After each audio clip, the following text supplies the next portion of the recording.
Tega prispevka njenega smo se odločili, da bi v želji po transparentnosti zagotovili tudi mi to preglednost in bomo to predavanje tudi posneli. Pravzaprav se bo v živo predvajalo tudi na spletni strani Inštituta 8. marec.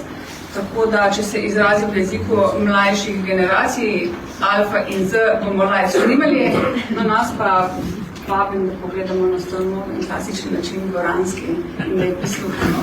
Beseda je tvoja.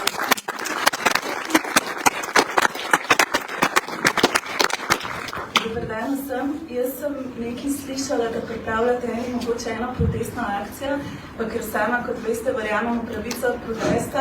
Če vas par želi zapustiti dvorana, bom počakala, preden začnem, da to zdaj naredite. Tako da bom ta čas pripravila PowerPoint, pa če imate to upravno narediti, bi vas prosila, da naredite zdaj, ker bom potem govorila o predavanju. Evo. Ni nikoga, tako da lahko začneš. Lep pozdrav vsem. Jaz sem danes zelo počaščena in vesela, da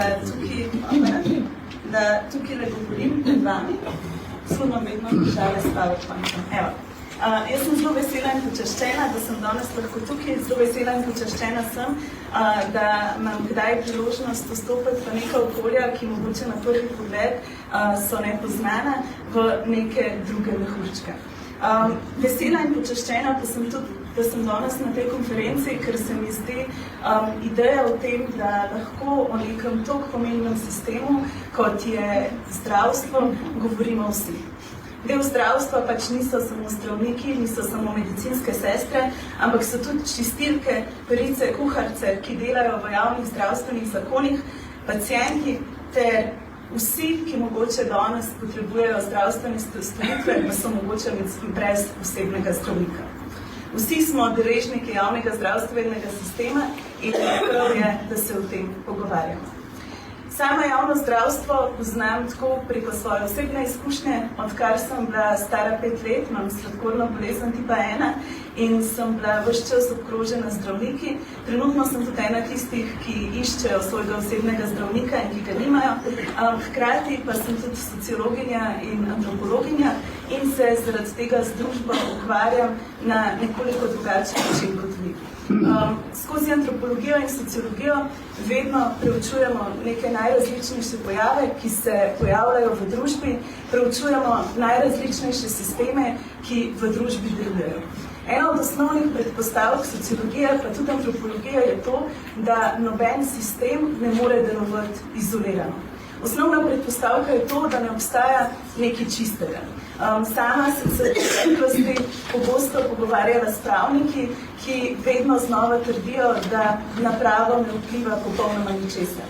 No, številni avtori in številno preučevanje zgodovine pokažejo, da je to družben sistem, ki se je skozi zgodovino spreminjal in na katerega vplivajo najrazličnejše stvari.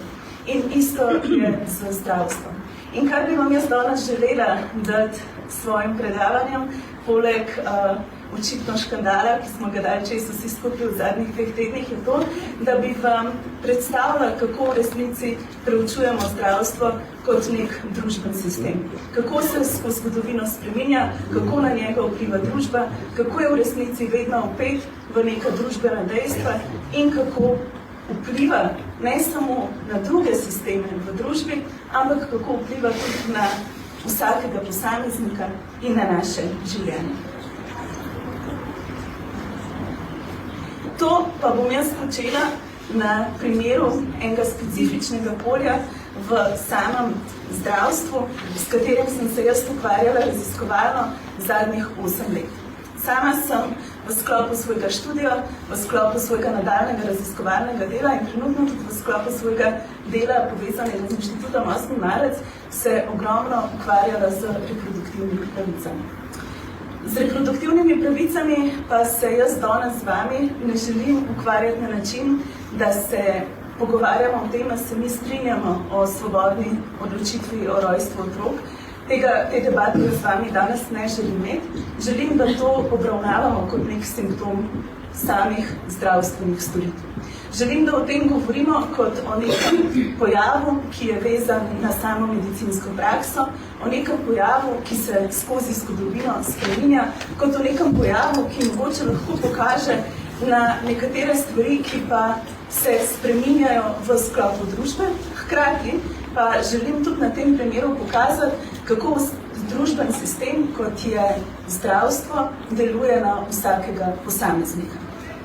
Sama sem se z reproduktivnimi pravicami ukvarjala v svojem magistrskem delu, ukvarjala sem se pri pisanju knjige in v resnici vam želim predstaviti nekaj temeljnih ugotovitev, ki sem jih tekom te raziskave ugotovila. Ampak še enkrat bom poudarjala, to predavanje ni namenjeno razpravi, a se glede svoboščine strinjamo ali ne. Namenjeno je temu, da jo vsi preučujemo kot nek del zdravstvenih storitev in da probamo ugotoviti, kaj se je z njo dogajalo v različnih družbenih obdobjih. Torej, kaj so stvari, ki so mene ob samem začetku raziskave zanimale? Prva od stvari, s katero sem se jaz sama srečala, ko sem se odločila, da se bom z vprašanjem splava ukvarjala strokovno, je to, da sem bila udeležena ene konference na Irskem. In znašla sem se v sobi, mogoče strukturno podobno zastavljenih tej zdravstvenih delavcev, ki so se pogovarjali o referendumu, ki so ga organizirali na Irskem, o referendumu za liberalizacijo samega splava. Zakaj so se zdravstveni delavci in delavke znašli v tej sobi in se pogovarjali o aktivističnih akcijah? Zaradi tega, ker so vsi delovali v sklopu organizacij, v sklopu družbenih skupin, ki so še vedno izvajali to medicinsko storitev, čeprav je bila v družbi zakonsko prepovedana.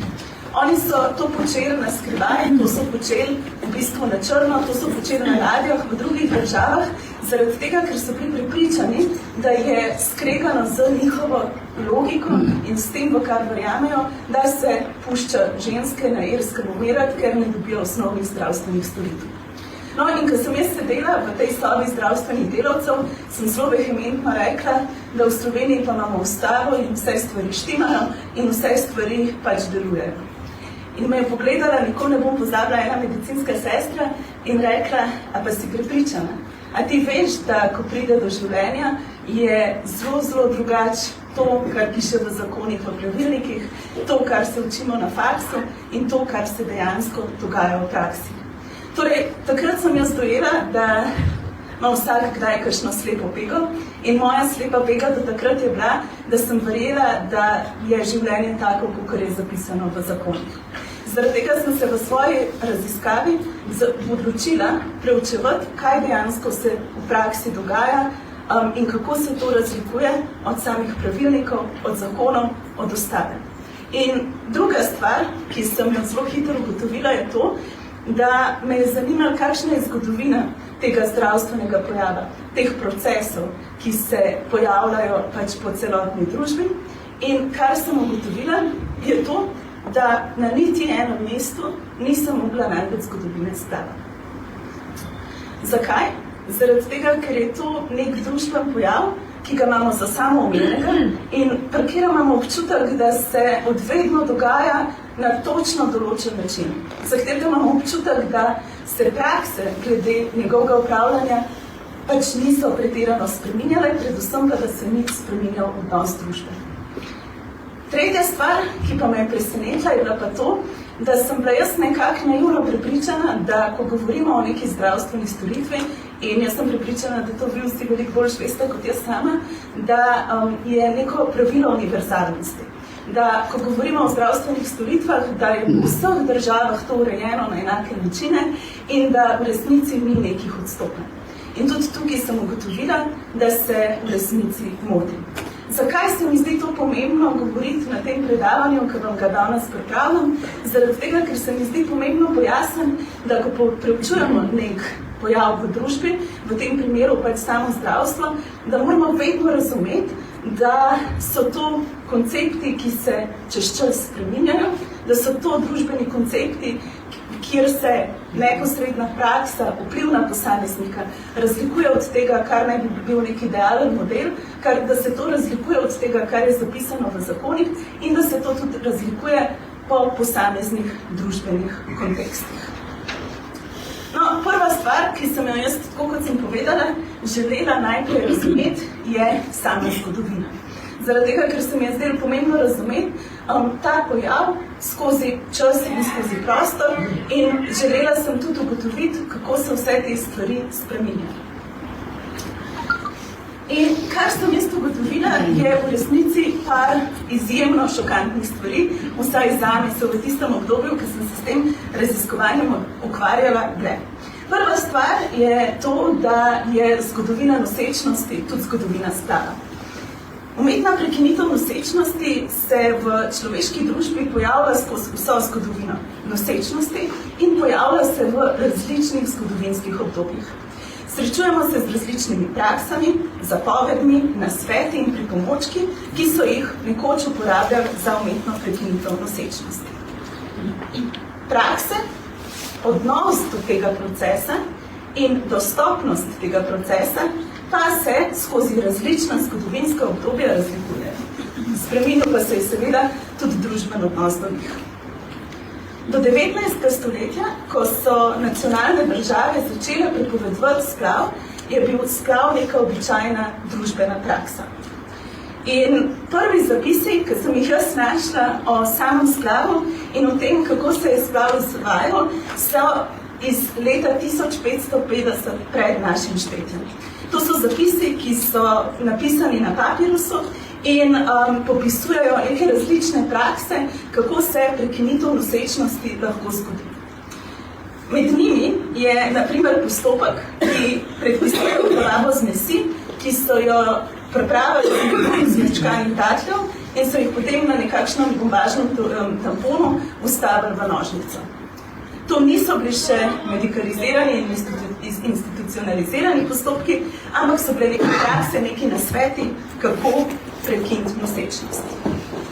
Če se preselimo v staro Grčijo in stari Rim, lahko srečamo z nekimi drugimi družbenimi pojmovanji tega, kako se prekine nosečnost. Govorila bom o Soranosu, ki je živel 100 let pred našim štetjem. Bil je eden najbolj znanih antičnih ginekologov, ki je pisal o različnih načinih preprečevanja nosečnosti. Tako s kontracepcijo, tudi kot z abortifikati. Jaz sem brala analizo, ki jo je pripravil ameriški zgodovinar Riddle, ki v bistvu analizira njegove zapise, kjer je on ugotavljal, da kar 8 od 10 rastlin v 4 receptih za prekinitev nosečnosti z oralnim zaužitjem delujejo kot kontracepcija, abortifikat. Ena od preostalih dveh pa najverjetneje zmanjšuje plodnost. Pojasnjuje, da so razlogi za željo ženske po umetni prekinitvi nosečnosti bili v stari Grčiji in starem Rimu najrazličnejši.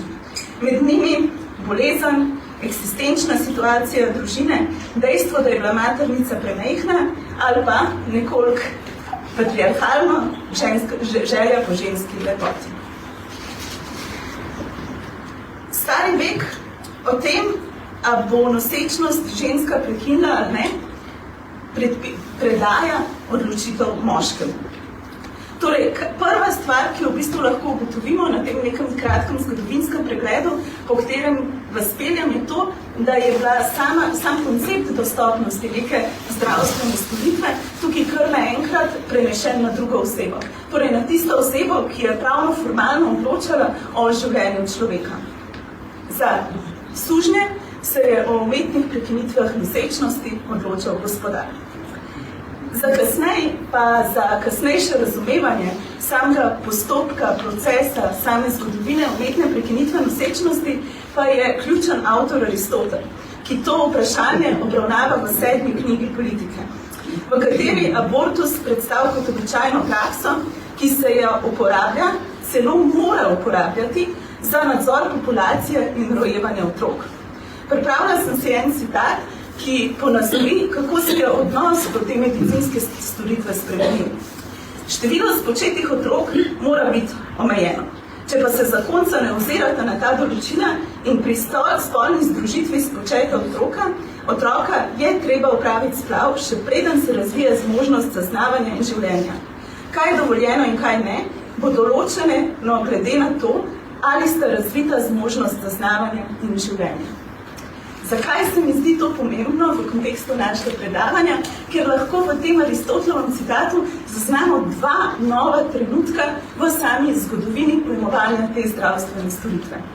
Prvi zanimiv trenutek, ki bo potem postal rdeča nit celotne medikalizacije splava, je delitev nosečnosti na zgodnjo in pozno nosečnost. Kar pa je še bolj zanimivo, pa je to, da prepoznamo nek drug moment, ki je, da je samo odločanje o tej zdravstveni storitvi kar naenkrat ni več povezano z zdravstvenim stanjem osebe ali pa z eksistenčnim stanjem družine, ampak s tem, kaj družba v nekem trenutku potrebuje. Torej, abortus se mora uporabljati za nadzor populacije in rojevanja otrok. In tukaj spet vidimo, da pride do dveh trenutkov, kjer se v resnici spoji ta neka zdravstvena skrb in širši koncept družbe kot tak. Gremo naprej. Srednji vek. Tukaj se pa spet pojavljajo zelo zanimive stvari. Srednji vek je obdobje, v katerem je splav še vedno družbeno dejstvo. Splav ni kriminaliziran. To obdobje pomembno definira vzpon Rimokatoliške cerkve in povečanje njene družbene vloge in moči. Kar pa je mene zelo presenetilo, ko sem preučevala različne dokumente cerkvene iz tega obdobja, pa je to, da v Rimokatoliški cerkvi v tistem trenutku mnenje do splava ni bilo enotno. Kasneje bom povedala, kdaj se je poenotilo. Pojavila so se tri mnenja znotraj samega RPC-ja. Prvo mnenje, obsoditi vse oblike splava. Drugo, dovoljevanje zgodnje umetne prekinitve nosečnosti. Torej, nadaljujemo s to Aristotelovo delitvijo na zgodnjo in pozno nosečnost. In tretji sklop mnenj, ki poudarja aristotelovsko razliko in se zavzema za ostrejše kazni za pozni splav. Zakaj se mi zdi ta moment spet zanimiv? Zaradi tega, ker bomo kasneje, ko govorimo o sodobnosti, spoznali zgodovini dveh držav v Evropi, kjer je vpliv institucij razvil zakonodajo do splava in samo medicinsko prakso na dva zelo različna načina. Govorila bomo o Sloveniji in o Poljski. Kar pa je še dodatno zanimivo, pa je to, da se kar naenkrat vzpostavi še ena institucija, ki vzpostavlja neka pričakovanja, mnenja in stališča do te medicinske prakse, zdravstvene prakse. In zdaj gremo v 19. stoletje. Torej, 19. stoletje, vsi vemo, zaznamuje nastanek nacionalnih držav in hkrati postopno začenjanje omejevanja splava. Kar je zanimivo je to, da grejo ponavadi družbeni pojavi z roko v roki z nekimi spremembami v različnih nekih družbenih podskupinah ali pa v nekih podsistemih. In če 19. stoletje zaznamuje začetek nastanka nacionalnih držav, če 19. stoletje zaznamuje v bistvu porast želje po populaciji, če 19. stoletje zaznamuje tudi sama modernizacija in preusmeritev k drugim oblikam družbene produkcije dela, se v resnici pojavi še ena stvar in to je želja po večji populaciji, želja po bolj dostopni delovni sili. Kar je zanimivo je to, da če spremljamo zgodovino od 18. stoletja pa potem do 19. ugotovimo, da so se dogajale v resnici neke zelo velike spremembe in koraki. Torej, sredi 18. stoletja so se v Združenih državah Amerike na tržišču pojavili prvi komercialni preparati, ki so bili namenjeni kemijski povzročitvi splava, ki se je v prvi polovici 19. stoletja zelo razširil. Te preparati so bili objavljeni reklame tako v časopisih, kot na plakatih in letakih, in nekaj teh oglasov sem vam zbrala na dokumentu. Do leta 1800 nobena jurisdikcija v Združenih državah Amerike ni uveljavila popolnoma nobenega zakona na temo abortusa. Večina oblik abortusa ni bila nelegalnih in tiste ameriške ženske, ki so želele dostop do te medicinske storitve, so jo tudi dobile. Ampak do leta 1900, torej modernizacija, želja po nadzoru populacije, pa so vse jurisdikcije, skoraj vse jurisdikcije v Združenih državah Amerike sprejele zakon, ki ostro prepoveduje te prakse. V 19. stoletju pa je stališče do abortusa zavzela tudi Rimokatoliška cerkev.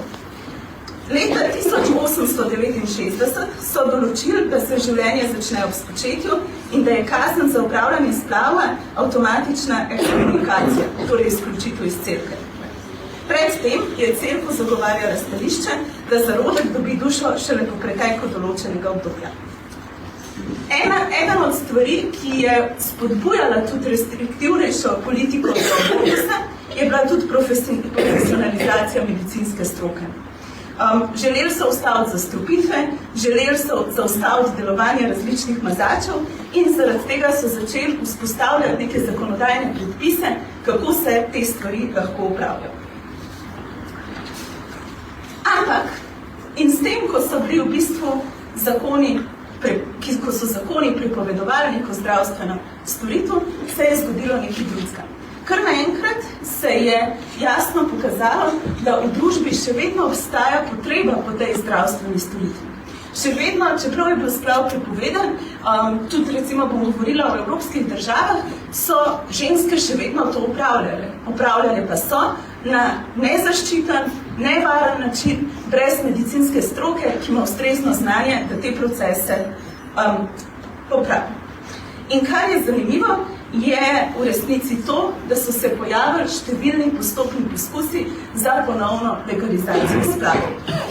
Najbolj bizaren primer, ki jasno nakazuje na to, kako v resnici družba vpliva na izvajanje medicinskih storitev, pa je primer Sovjetske zveze, ki je leta 1920 sprejela zakon za legalizacijo abortusa, potem pa, ko jim je začeli zelo slabo in potem, ko so v resnici potrebovali vedno več vojaške sile, pa so sprejeli en res bizaren zakon veselega materinstva, kjer so trdili, da v resnici je družba dosegla že ta razvoj zavesti, da si vse ženske želijo biti mame.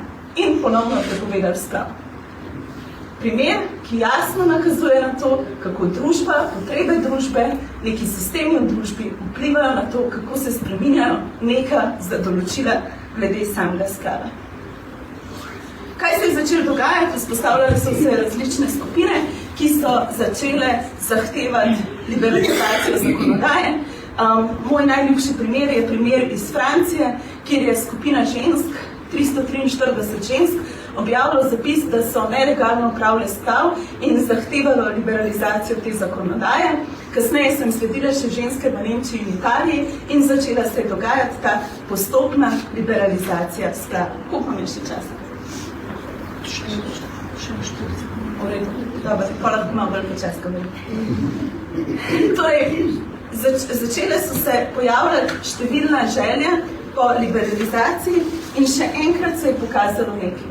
Da v trenutku, ko osebe nimajo dostopa do nekih zdravstvenih storitev in ponovno ponavljam, danes sem se odločila za to predavanje, da v splavu govorim predvsem kot o zdravstveni storitvi in storitvi, ki je izvajana v sklopu nekih medicinskih storitev, da ljudje začnejo iskati načine, da te stvari vseeno v bistvu upravljajo. In to upravljajo na nevarne načine in zahteva po nekem javnem zdravstvu je zahteva, da vsak lahko dobi varen postopek, ki ga v resnici zaščiti. Torej, začele so se pojavljati najrazličnejše oblike liberalizacije te zakonodaje. In kaj je tukaj zanimivo, je v bistvu to, da se niso dogajale po nekem univerzalnem kopitu. Torej, ponovno se je pokazalo, da spet samo zdravstvo, same medicinske storitve niso nekaj, kar se zgodi v vakuumu, neodvisno od družbe, ampak so različne države se odločile za različne procese, na podlagi katerih so sprejele pravila in ukrepe, kako naj ta zdravstveni postopek poteka. V nekaterih državah so se odločili za popolno prepoved abortusa, v nekaterih državah so se odločili za dekriminalizacijo abortusa, v tretjih državah so začeli postavljati različne pogoje, zakaj in kdaj je splav dovoljen, recimo ob življenjski ogroženosti matere. V nekaterih državah je bil splav dovoljen tudi zaradi socioekonomskih razlogov, pojavljajo pa se tudi zelo različni koncepti tega, do katerega tedna nosečnosti je lahko splav opravljen. In zabavno dejstvo, pač trivia, je ta, da še zdaj po različnih evropskih državah ta meja, do katere se lahko splav upravlja, je različna. Govorila bom za nekaj minut o slovenskem primeru. Zakaj se mi pa zdi slovenski primer zanimiv? Zaradi tega, ker se lahko primerjamo po tem, kakšno ureditev smo imeli pred nekim procesom osamosvojitve s Poljsko. In v resnici smo dve državi, ki imata popolnoma drugače urejeno pravico do svobodnega odločanja o rojstvu otrok in popolnoma drugačne procese, ki jim morajo slediti zdravniki, ko do nekega takega vprašanja pride. Vse to se je dogajalo v obdobju tranzicije, kjer je v resnici Poljska pač sledila predvsem nekim zapovedim, ki splav prepovedujejo in je zdaj trenutno država z najrestriktivnejšo zakonodajo vezano na splav v Evropi. Slovenija pa je v bistvu sledila neki zelo lepi zgodbi sožitja skupnosti, prepleta skupnih odločitev levega in desnega pola in zagotovila pravico do svobodnega odločanja o rojstvu otrok z vpisom v ustavo. Ampak gremo za začetek par korakov naprej, samo da osvežimo spomin, kako so se vse te stvari dogajale. Torej, pojavljajo se že, tako kot sem jaz govorila prej o papirusih, o različnih praksah, izročilih, kako se nezaželjena nosečnost prekine, se v resnici pojavljajo že tudi, ko govorimo o naši zgodovini, številni zapisi o nekih ljudskih praksah, ki vplivajo na prekinitev nezaželene nosečnosti ali pa ki vplivajo na to, da se nosečnost ne zgodi. V sami Avstro-Ogrski je bil splav prepovedan, potem pa je kraljevina SHS ohranjala kazen tako za nosečnico kot osebo, ki splav opravlja. In tukaj ponovno pridemo še do enega zanimivega trenutka, ki jasno pokaže, kako je vedno tudi zdravstvo prepleteno z drugimi sistemi. Ko gledamo zakonodaje različnih držav povezane s splavom, vidimo, da so v nekaterih kontekstih za opravljanje te medicinske storitve kaznovani zdravstveni delavci, v drugih kontekstih ženske oziroma osebe, ki ta splav opravljajo, v tretjih kontekstih tisti, ki pri tem pomagajo, tudi s tem, da podajo samo tableto, in v četrtih kontekstih oboje. Ampak spet se kaže na to, kako sama zgodovina vpliva na samo zdravstvo. Kraljevina Jugoslavija leta 1929 je dodana izjema, da ne gre za kaznivo dejanje v primeru, ko je bil splav opravljen iz zdravstvenih razlogov in z dovoljenjem zdravniške komisije. FLRJ od leta 1951 dovoljen splav z dovoljenjem zdravniške komisije, opravljen iz zdravstvenih ali drugih upravičenih razlogov, ženske zato niso več kaznovane. Spet se zgodi ta sprememba in tudi, ko gledamo te razloge skozi zgodovino, kdaj je splav dovoljen, vidimo, da večina teh razlogov sploh ni povezana neposredno z neko medicino. Socioekonomski razlogi niso razlogi bolezni, niso razlogi nekih fizičnih nezmožnosti, nekih zapletov same nosečnosti, ampak so neki družbeni razlogi, ki vplivajo na to, kako se ta medicinska storitev upravlja. 1959 1952 z uredbo legalizirano upravljanje splava tudi iz socialnih razlogov. Gremo naprej. Okay. Leta 1996 je bila sprejeta zvezna resolucija o planiranju družine, ki je zavzela stališče, da je svobodno odločanje o rojstvu otrok, ki vključuje tudi pravico do umetne prekinitve nosečnosti, ena temeljnih človekovih pravic. Leta 1974 je bila sprejeta nova ustava Socialistične federativne republike Jugoslavije, ki je določala, da je pravica človekov, da svobodno odloča o rojstvu otrok. Ta pravica se lahko omeji samo iz zdravstvenih razlogov. Potem pa se je zgodil trenutek osamosvojitve in za moje pojme ena najlepših zgodb našega pisanja ustavo, ko so se odločali, kako bo pozicija države do svobodnega odločanja o rojstvu otrok, se je zgodil nek magičen trenutek složnosti, ko so se povezale poslanke levih in desnih političnih opcij, ki so se povezale z nevladnimi organizacijami, strokovno javnostjo, medicinskim osebjem, sindikati in se skupaj odločili, da v ustavo zapišejo svobodno odločanje o rojstvu otrok. Ta člen ustave je gledan z neke širše perspektive, unikum v nekem družbenem prostoru, zaradi tega, ker je zapisan tako, prav zaradi tega lepega sodelovanja, ki se je med ljudmi zgodilo, da so se v resnici odločili, da dajejo vsakemu možnost svobodne odločitve, pri čemer pa svobodno odločanje o rojstvu otrok seveda pomeni, da je ta zdravstvena storitev dostopna, brezplačna, da so podatki o njej transparentni, hkrati pa tudi nekako daje obvezo državi, da vzpostavlja pogoje za to, da se lahko vsak odloči za starševstvo, če se to želi, torej krepi ostale mehanizme kolektivne solidarnosti. In še enkrat poudarjam, zakaj se mi zdi to v kontekstu nekega zdravstva izjemno zanimivo, zaradi tega, ker ko govorimo o letu 1990, se zgodi izjemno velik razkorak med tremi državami, ki so imele prej v resnici podobno zgodovinsko pot v smislu dostopa te zdravstvene storitve. Pojav se zelo velika razlika med tem, kako pravico do svobodnega odločanja o rojstvu otrok obravnava Slovenija, Hrvaška in Poljska.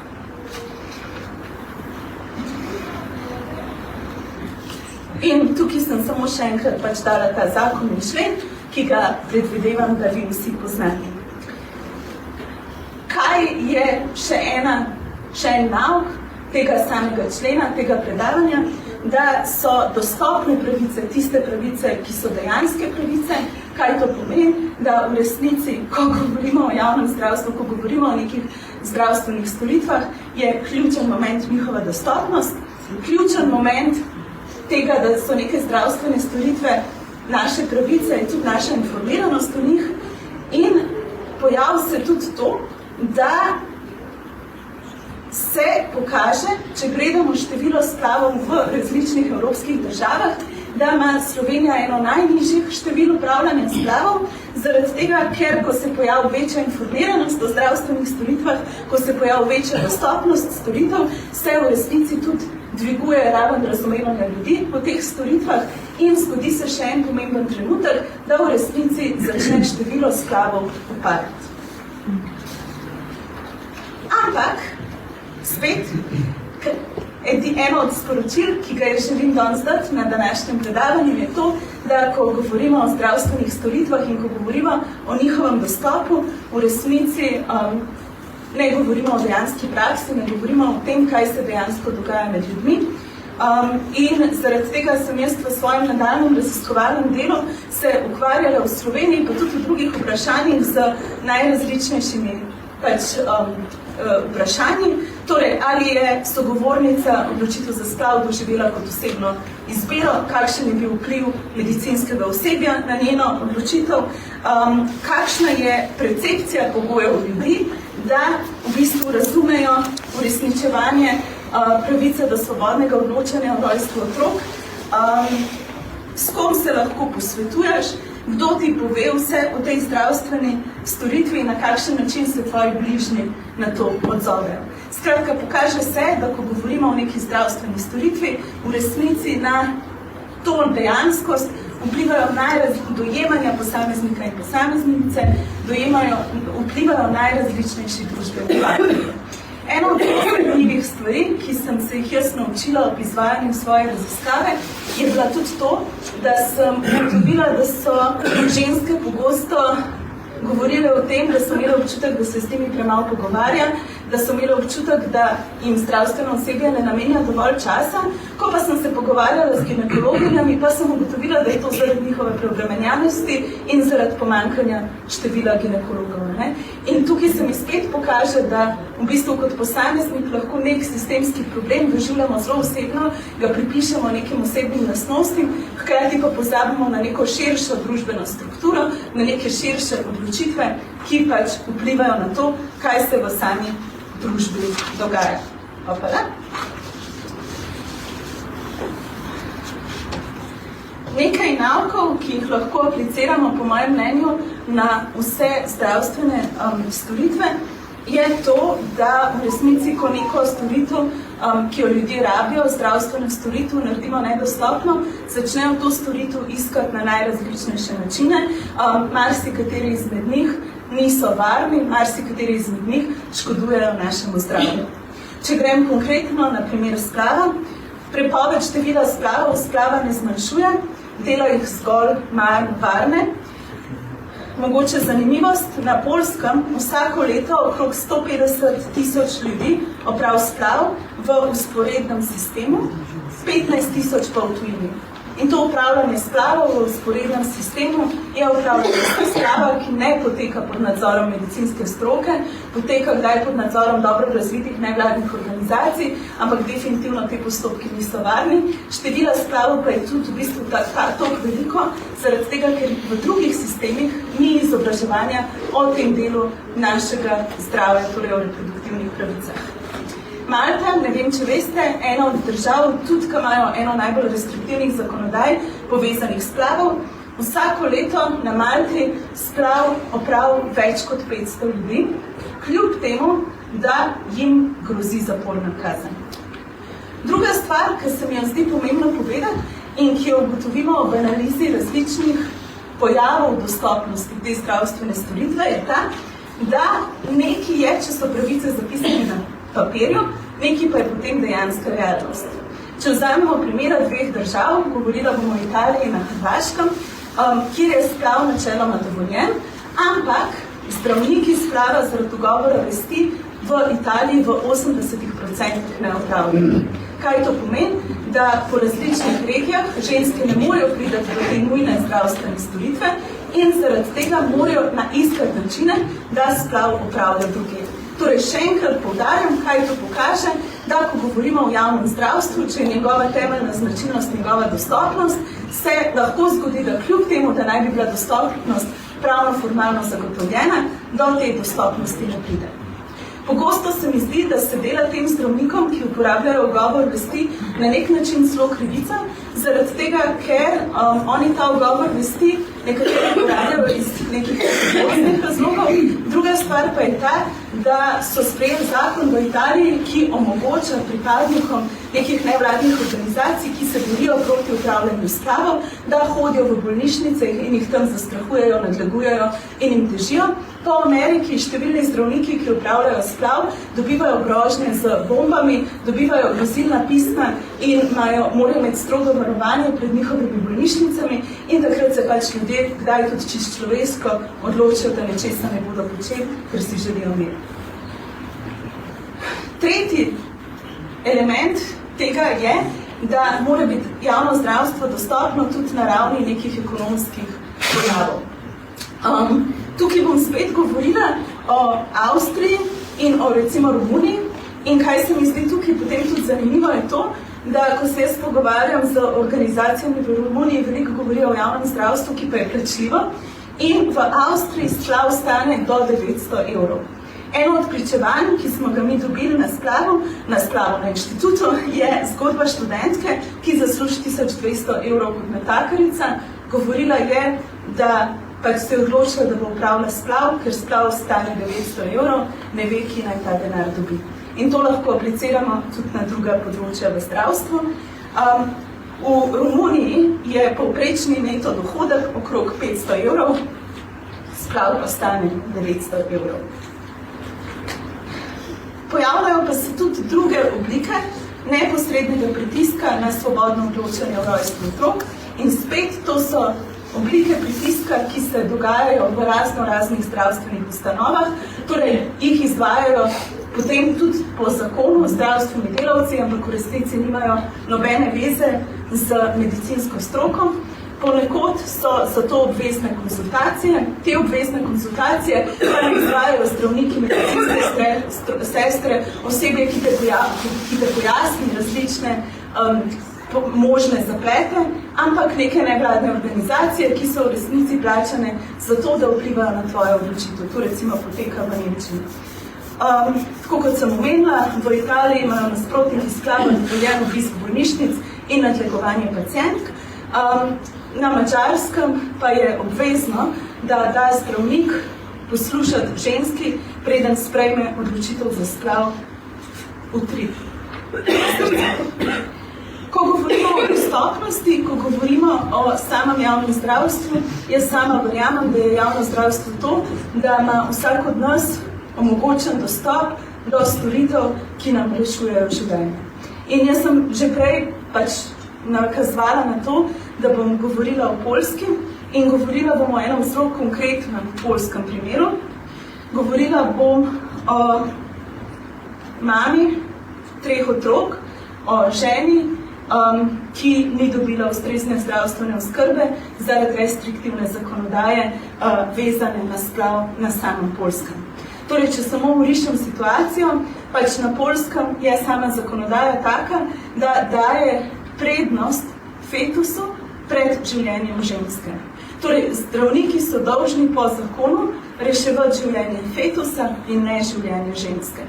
Kaj to pomeni? Raziskave kažejo, da se ženske na Poljskem, ki zanosijo in ki ne želijo umetno prekiniti nosečnost, najbolj na svetu bojijo obiska zdravnika, zaradi tega, ker vedo, da če bo prišlo do nekih zdravstvenih zapletov, njihovo življenje tam ne bo reševano, ne bo poskrbljeno za njih, ampak bojo čakali na to, kaj se zgodi v resnici z zarodkom.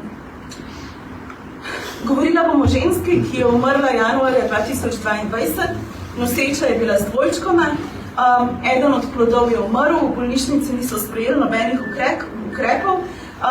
Ženska je bila primorana, da mrtvi plod nos teden dni v maternici, ker so zdravniki čakali, da se pokaže možnost življenja drugega otroka. Po enem tednu je tudi drugi plod umrl in po 2 dneh so ga iz maternice odstranili.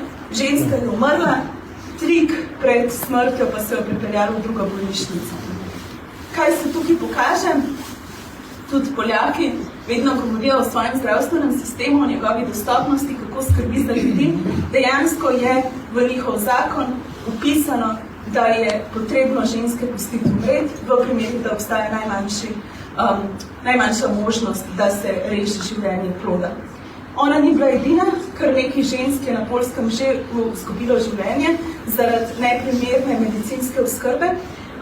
In v resnici je žalostno dejstvo, da te ženske, te mame otrok, ne bi umrle v nobeni drugi državi v Evropi.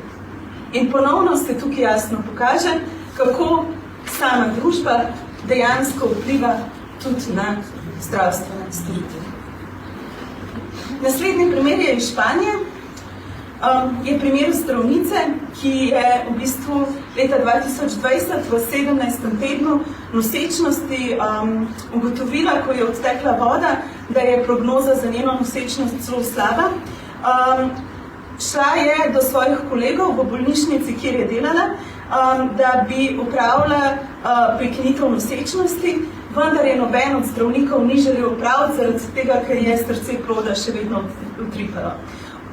Napotili so jo na zasebno kliniko, kjer je za svojo storitev mogla plačati, kasneje pa je izvedela, da se je cel oddelek odločil, da uporabi ugovor vesti.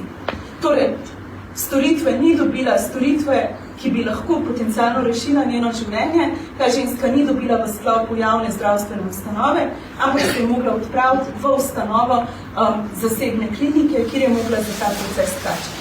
Zakaj se mi zdi to pomembno? Zaradi tega, ker se mi zdi pomembno, da ko govorimo o javnem zdravstvu, ko govorimo o njegovi dostopnosti, da se tudi zavedamo, da je ona lahko šla v drugo zasebno kliniko, zato ker je ta denar imela. Vedno, kadar govorimo o dostopnosti, je dejstvo, da tisti, ki pripadamo srednjemu sloju, lahko pridemo do boljših storitev, če za njih plačamo. Tretji primer pa je primer, kjer je svojo herojsko vlogo upravila Slovenija in je tudi eden izmed primerov, zaradi katerih imajo naši sosedje Hrvati v bistvu veliko spoštovanja do naših zdravstvenih ustanov. Govorila bom o Miredi, ki prihaja z Hrvaške. Torej, ne vem, če veste, verjetno veste, tudi na Hrvaškem ogromno zdravnikov splava ne upravlja, zaradi tega, ker uporabljajo ugovor vesti. In zaradi tega zelo veliko žensk potuje na plačljive splave v bolnišnice v Slovenijo, predvsem v Brežice. Mirela se je za splav odločila takoj zatem, ko so na popolnoma rutinskem pregledu v 24. tednu nosečnosti pokazali, da ima otrok v njenem trebuhu agresivni maligni tumor, zaradi česa najverjetneje ne bo preživel ali pa se bo rodil z zelo hudimi okvarami. Za prekinitev nosečnosti je prosila v 4 zagrebških bolnišnicah, a so zdravniki v 2 poseg zavrnili, 2 pa je na prošnjo niste odgovorili. Tumor je zelo hitro rasel, odgovora pa ni prijela in zaradi tega pa tudi nobena od bolnišnici ni namenila nobene druge dodatne pomoči ali pa primernih informacij, ko govorimo spet o dostopnosti. Obrnila se je na UKC Ljubljana, kjer je opravila preiskave, dobila vse potrebne informacije in lahko opravila ta poseg, ki je bil zanjo nujen, zato pa je plačala približno 5000 evrov. Ona si je to lahko privoščila, pomagale so ji tudi nevladne organizacije na Hrvaškem. Torej, na Hrvaškem, tako kot sem že povedala, imajo ženske zelo pogosto težave z dostopom do splava, zaradi tega, ker številni ginekologi uveljavljajo svoj ugovor vesti. Po splošno dostopnih podatkih 359 hrvaških ginekologov v javnih bolnišnicah, od teh 359 ginekologov pa jih 195 odklanja opravljanje splava zaradi ugovora vesti, kar pomeni, da ženske v te zdravstvene storitve, ki v nekaterih primerih rešuje življenja, ne morejo priti. V Inštitutu 8. marec smo se v resnici odločili, da bomo že pred nekaj leti opravili zelo podrobno analizo stanja pravice do svobodnega odločanja po celi Evropi. In ena od stvari, ki smo jih ugotovili, je samo dejstvo, da okrog 39 000 žensk vsako leto umre, zaradi tega, ker nimajo dostopa do varne prekinitve nosečnosti. V Evropi 20 milijonov žensk nima dostopa do varnega in dostopnega splava in same restriktivne zakonodaje, ki so vpete v neke družbene sisteme, pa v resnici konkretno vplivajo tudi na življenje posameznikov oziroma posameznic, povzročajo zdravstvene zaplete, stres in nepotrebno sikiranje. Kaj mi želimo? Vzpostaviti evropski mehanizem, ki bo zagotovil dostopnost do varnega splava vsem, ki to zdravstveno storitev nujno potrebujejo. Zakaj se nam zdi to pomembno? Zaradi tega, ker verjamemo, da je del splošnega prizadevanja za javno zdravstvo, prizadevanje za to, da imajo vsi ljudje možnost dostopa do te storitve in da pri tem ne prihaja do zdravstvenih zapletov. Zakaj se mi je zdelo pomembno, da na svojem predavanju govorim o tem konkretnem primeru? Zaradi tega, ker se mi je zdelo izjemno pomembno pokazati na nekaj razlogov, zakaj tudi sama verjamem, da se je potrebno prizadevati in boriti za javno in dostopno zdravstvo. To je zato, ker nedostopnost zdravstvenih storitev v primeru, ko ljudje ne morejo priti do storitev, ki jim rešuje življenja, povzroča hude stiske, povzroča hude probleme zdravstvene, v nekaterih primerih povzroča celo smrt. In pokazala sem skozi svoje predavanje, da samo zdravstvo ni izolirano od drugih družbenih dejavnikov. Na njih vplivajo najrazličnejši družbeni konteksti, najrazličnejši družbeni sistemi, ki vplivajo na neka pravila, ki vplivajo na neke prakse, tako zdravstvenih delavcev, kot tudi na prakse bolnikov. In če želimo razumeti ta nek koncept v polnosti, je potrebno, da razumemo tudi to, kako v bistvu te sistemi drug na drugega delujejo. Jaz sama sem tudi en del teh svojih raziskav delala v času, ko sem živela v Ameriki, 1 leto sem bila na Kolumbiji in v resnici sem tam ugotovila neznanski ponos na javno zdravstvo v Sloveniji. In kasneje se mi je zdel najlepš, ko sem brala knjigo Davida Zupančiča, ki se mi zdi, da je zelo lepo pojasnil, zakaj pač je naš zdravstveni sistem še vedno na koncu boljši od večine zdravstvenih sistemov, tudi če imamo bolnike po čakalnicah in hodnikih, zaradi tega, ker ne dela za zavarovalnice, ampak dela za to, da si vsak človek lahko dobi najboljšo možno zdravljenje. Ena od stvari, ki bi se mi zdela jo pomembno za konc povedati, je moja osebna zgodba. Kot sem že sama rekla, jaz imam sladkorno bolezen od svojega 5. leta in eden najpomembnejših ljudi v mojem otroštvu je bil zame moj diabetolog. On je v resnici bil prvi, ki mi je povedal pač grozljivo dejstvo, da nikoli ne bom ozdravela. Bil pa je tudi prvi, ki mi je povedal, da to ne bo vplivalo na moje življenje, zaradi tega, ker je za diabetike v Sloveniji poskrbljeno. Ne vem, če je bilo komu še toliko mar od ljudi z institucij zame, kot je bilo mar njemu. In ko jaz sama pomislim na zdravstvene delavce, na medicinske sestre, na zdravnike, na vse, ki ste vpeti v zdravstvene sisteme, se spomnim na njega in na to, kako je nekdo, ki se verjetno z mano v večini stvari danes ne strinja, kako je nekdo, ki me v resnici privatni poznal, se odločil, da mi bo pomagal rešiti življenje.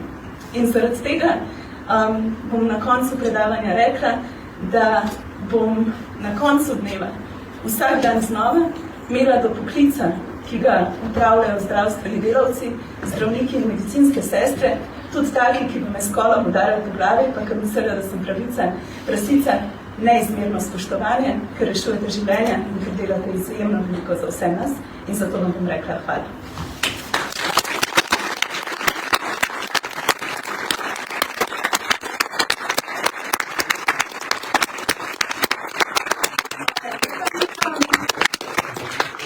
Za teh par